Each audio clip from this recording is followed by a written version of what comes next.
ಮಾತಾಡಬೇಡಿ ನೀವು ದಯವಿಟ್ಟು. ನಮ್ಮ ವಕೀಲರುಗಳು ಮಾತಾಡ್ತಾರೆ.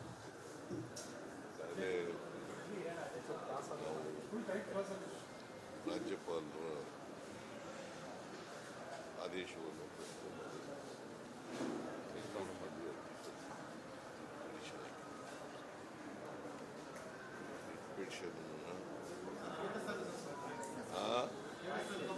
ಕೇಳಿಸ್ತಾ ಇಲ್ವಾ? ಪಿಟಿಷನ್ ಹಾಕಿದ್ದೀವಿ. ಪಿಟಿಷನ್ನಲ್ಲಿ ಕ್ವಾಶ್ಗೆ ಮತ್ತು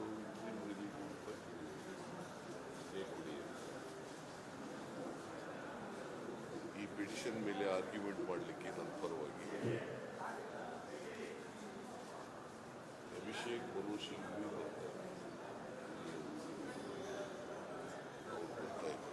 ಅವ್ರು ಆರ್ಗ್ಯುಮೆಂಟ್ ಮಾಡ್ತಾರೆ. ನ್ಯಾಯದಲ್ಲಿ ನಮಗೆ ವಿಶ್ವಾಸ ಇದೆ.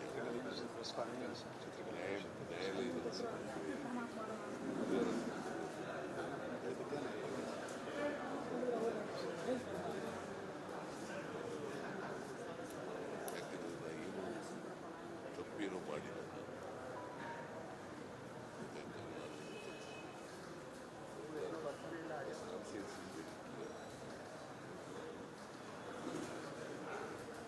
ನಾನು ರಾಜಕೀಯದಲ್ಲಿ ಮಂತ್ರಿಯಾಗಿ 40 ವರ್ಷಗಳ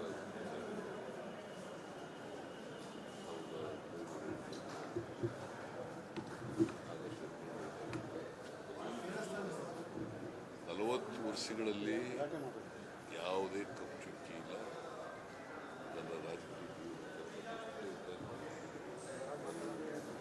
ನಿಮಗೂ ಗೊತ್ತಿದೆ. ಜನರ ಆಶೀರ್ವಾದದಿಂದ ಇಲ್ಲಿವರೆಗೆ ರಾಜಕೀಯ ಮಾಡ್ಕೊಂಡು ಬಂದಿದ್ದೀನಿ. ಜನರ ಸೇವೆಯನ್ನು ಮಾಡ್ತೀನಿ. ರೀಡು ಪ್ರಕರಣ ಇರ್ಬೋದು, ಓಪನ್ ಪ್ರಕರಣ 2 ಸಾವಿರ ಮೇಲೆ ಆರೋಪ ಬಂದಿತ್ತು. ರೀಡು ಪ್ರಕರಣ ಕೆಂಪಣ್ಣಾಗ ಕೊಟ್ಟರೆ ವರದಿ ಏನು ಗೊತ್ತಾಗಿಲ್ಲ. ಸರ್ಕಾರ ವಾಪಸ್ ಕೊಟ್ಟರೆ ಆರೋಪ ಇಲ್ಲ ನೆನಪಿಡ್ತೀನಿ ಸರ್. ನಾನು ಹಿಂದೆ ಯಾವ ಆರೋಪ ಇಲ್ಲ. ಮಧ್ಯದಲ್ಲಿ ಯಾಕೆ ಪ್ರಶ್ನೆ ಕೇಳಿದೆ? ಅಲ್ಲಪ್ಪ, ನಾನು ಮಧ್ಯದಲ್ಲಿ ಯಾಕೆ ಪ್ರಶ್ನೆ? ಯಾವಾಗಲೂ ಮಧ್ಯದಲ್ಲೇ ಪ್ರಶ್ನೆ ಕೇಳೋದು.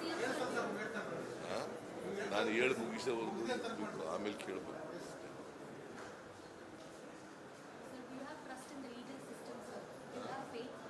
ನೋಡಮ್ಮ, ನಾನು ನಮ್ಮ ರಾಜಕೀಯ ಜೀವನ ಕೆಲಸ ಪುಸ್ತಕ ಇದ್ದಾಗೆ ಈ ರಾಜ್ಯದ ಜನರಿಗೆ ಗೊತ್ತಿದೆ. ನಾನು ಯಾವುದೇ ತಪ್ಪು ಮಾಡಿಲ್ಲ ಅಂತೇಳಿ, ಮಾಡಿಲ್ಲ, ಮಾಡೋದು ಇಲ್ಲ. ಇವತ್ತು ಈ ರಾಜಭವನವನ್ನು ಉಪಯೋಗಿಸಿಕೊಂಡು ಬಿಜೆಪಿಯವರು JDS ಕೇಂದ್ರ ಸರ್ಕಾರದ ಷಡ್ಯಂತ್ರ ಮಾಡ್ತಾ ಇದ್ದಾರೆ. ರಾಜಕೀಯ ದುರುದ್ದೇಶದಿಂದ ಇದು ಮಾಡ್ತಾ ಇದ್ದಾರೆ.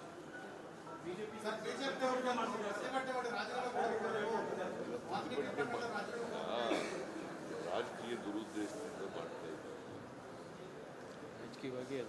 ರಾಜಕೀಯವಾಗಿ ಅದನ್ನು ನಾವು ಎದುರಿಸ್ತಕ್ಕಂಥ ಕೆಲಸವನ್ನು ಮಾಡ್ತೀವಿ. ಲೀಗಲ್ ಫೈಟು ಕೂಡ ಮಾಡ್ತೀವಿ, ಪೊಲಿಟಿಕಲ್ ಫೈಟು ಕೂಡ ಮಾಡ್ತೀವಿ. ಇಲ್ಲ, ಎಲ್ಲಿ ಹೋಗ್ಬೇಕು ಅಂತ ಅಂದ್ಕೊಂಡಿದ್ದೀನಿ. ಮೊನ್ನೆ ಖರ್ಗೆಯವರು ಅಧ್ಯಕ್ಷರಿಗೆ ಬಂದಿದ್ರಲ್ಲ, ಭೇಟಿ ಮಾಡಿದ್ರು. ಶುಕ್ರವಾರ ನಾನು ಬರ್ತೀನಿ ಅಂತ ಹೇಳಿದ್ದೀನಿ.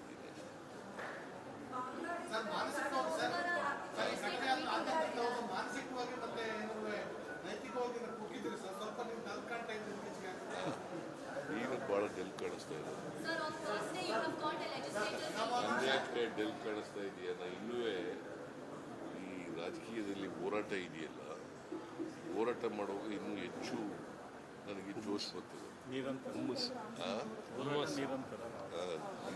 ನಿರಂತರವಾಗಿ ಮಾಡ್ತಾ ಹೋಗಿದ್ದೀನಿ. ಹಿಂದೆನೂ ಮಾಡಿದ್ದೀನಿ, ಈಗಲೂ ಮಾಡ್ತೀನಿ, ಮುಂದೆನೂ ಮಾಡ್ತೀನಿ.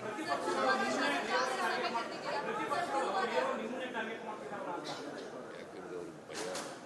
ಯಾಕೆ ನಾನು ಬಡವರ ಪರವಾಗಿ ಈ ಗ್ಯಾರಂಟಿಗಳು, ಎಲ್ಲ ಗ್ಯಾರಂಟಿಗಳನ್ನು ಜಾರಿ ಮಾಡೋದ್ರಿಂದ ಅವ್ರು ಏನು ತಿಳ್ಕೊಂಡಿದ್ದಾರೆ ಅಂದರೆ ಸಿದ್ದರಾಮಯ್ಯನವ್ರನ್ನ ರಾಜಕೀಯವಾಗಿ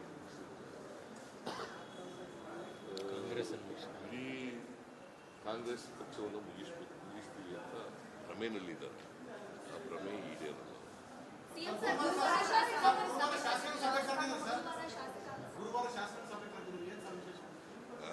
ಶಾಸಕಾಂಗ ಸಭೆ ಕರೆದಿದ್ದಾರೆ. ಕರೆದಿಲ್ಲ, ಕರೆದಿದ್ದೀವಿ ಅಷ್ಟೇ. ಸ್ವಲ್ಪ ಅನೇಕ ವಿಚಾರಗಳಲ್ಲಿ ಚರ್ಚೆ ಮಾಡ್ತೀವಿ.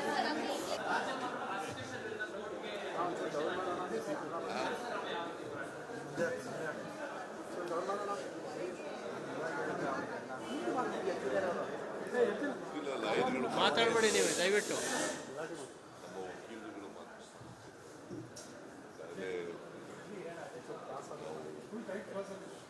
ರಾಜ್ಯಪಾಲರ ಆದೇಶವನ್ನು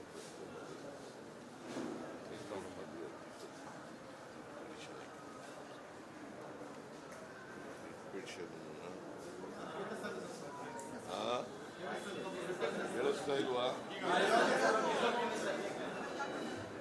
ಪಿಟಿಷನ್ ಹಾಕಿದ್ದೀವಿ. ಪಿಟಿಷನ್ನಲ್ಲಿ ಕ್ವಾಶ್ಗೆ ಮತ್ತು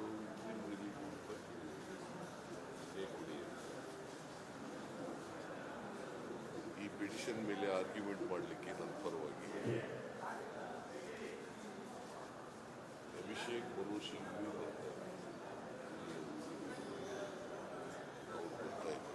ಅವ್ರು ಆರ್ಗ್ಯುಮೆಂಟ್ ಮಾಡ್ತಾರೆ.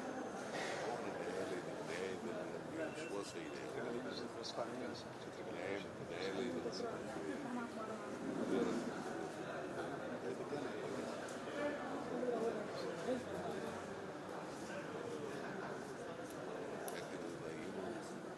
ತಪ್ಪೇನು ಮಾಡಿಲ್ಲ.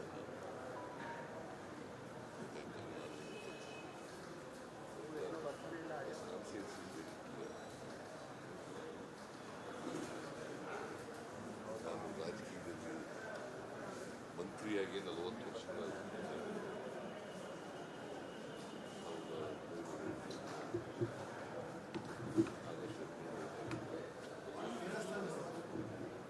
ವರ್ಷಗಳಲ್ಲಿ ಯಾವುದೇ ಕಪ್ಪುಚುಕ್ಕಿ ಇಲ್ಲ. ನನ್ನ ರಾಜಕೀಯ ನಿಮಗೂ ಗೊತ್ತಿದೆ. ಜನರ ಆಶೀರ್ವಾದದಿಂದ ಇಲ್ಲಿವರೆಗೆ ರಾಜಕೀಯ ಮಾಡ್ಕೊಂಡು ಬಂದಿದ್ದೀನಿ. ಜನರ ಸೇವೆಯನ್ನು ಮಾಡ್ಕೊಂಡು ಸರ್, ಹಿಂದೆ ಸರ್ ರೀಡು ಪ್ರಕರಣ ಇರ್ಬೋದು, ಓಬ್ರಸ್ ಪ್ರಕರಣ 2 ಸಾಲಿನಲ್ಲಿ ಆರೋಪ ಬಂದಿತ್ತು. ರೀಡು ಪ್ರಕರಣ ಕೆಂಪಣ್ಣಗೆ ಕೊಟ್ಟರೆ ವರದಿ ಏನಿತ್ತು ಗೊತ್ತಾಗಿಲ್ಲ. ರಿಪೋರ್ಟ್ ಮಾತ್ರ ಸರ್ಕಾರ ವಾಪಸ್ ಕೊಟ್ರಿ. ಆರೋಪ ಇಲ್ಲ ನೆನ್ಪಿಡ್ತೀನಿ ಸರ್ ನಾನು. ಹಿಂದೆ ನಿಮ್ಮಲ್ಲಿ ಯಾವ ಆರೋಪ ಇಲ್ಲ. ಈಗ ಮಧ್ಯದಲ್ಲಿ ಯಾಕೆ ಪ್ರಶ್ನೆ ಕೇಳಿದೆ? ಹಿಂದೆ ರೀಡು ಅಲ್ಲಪ್ಪ, ನಾನು ಮಧ್ಯದಲ್ಲಿ ಯಾಕೆ ಪ್ರಶ್ನೆ ಕೇಳಿದೆ? ಯಾವಾಗಲೂ ಮಧ್ಯದಲ್ಲೇ ಪ್ರಶ್ನೆ ಕೇಳೋದು. ನಾನು ಹೇಳಿ ಮುಗಿಸೋವರೆಗೂ ಆಮೇಲೆ ಕೇಳಬೇಕು.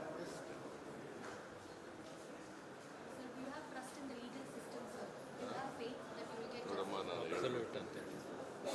ನಾನು ನಮ್ಮ ರಾಜಕೀಯ ಜೀವನ ಕೆಲಸ ಪುಸ್ತಕ ಇದ್ದಾಗೆ ಈ ರಾಜ್ಯದ ಜನರಿಗೆ ಗೊತ್ತಿದೆ. ನಾನು ಯಾವುದೇ ತಪ್ಪು ಮಾಡಿಲ್ಲ ಅಂತೇಳಿ, ಮಾಡಿಲ್ಲ, ಮಾಡೋದು ಇಲ್ಲ. ಇವತ್ತು ಈ ರಾಜಭವನವನ್ನು ಉಪಯೋಗಿಸಿಕೊಂಡು ಬಿಜೆಪಿಯವರು, JDS, ಕೇಂದ್ರ ಸರ್ಕಾರಗಳು ಷಡ್ಯಂತ್ರ ಮಾಡ್ತಾ ಇದ್ದಾರೆ. ರಾಜಕೀಯ ದುರುದ್ದೇಶದಿಂದ ಇದು ಮಾಡ್ತಾ ಇದ್ದಾರೆ.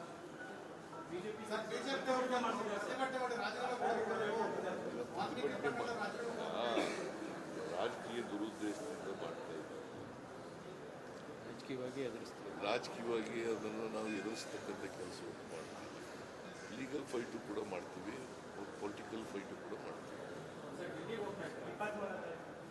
ನಾವು ಇಲ್ಲ ಎಲ್ಲಿಗೆ ಹೋಗ್ಬೇಕು ಅಂತ ಅಂದ್ಕೊಂಡಿದ್ದೀವಿ. ಮೊನ್ನೆ ಖರ್ಗೆಯವರು ಅಧ್ಯಕ್ಷರಿಗೆ ಬಂದಿದ್ರು, ನಾನು ಭೇಟಿ ಮಾಡಿದ್ದೆ. ಶುಕ್ರವಾರ ನಾನು ಬರ್ತೀನಿ ಅಂತ ಹೇಳಿದ್ದೀನಿ.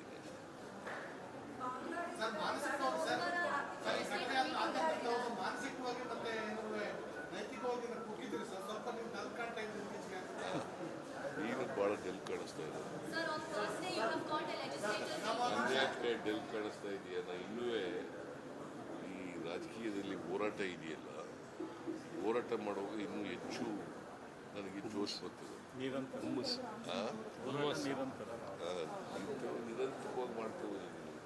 ಹಿಂದೆನೂ ಮಾಡಿದ್ದೀನಿ, ಈಗಲೂ ಮಾಡ್ತೀನಿ, ಮುಂದೆನೂ ಮಾಡ್ತೀನಿ.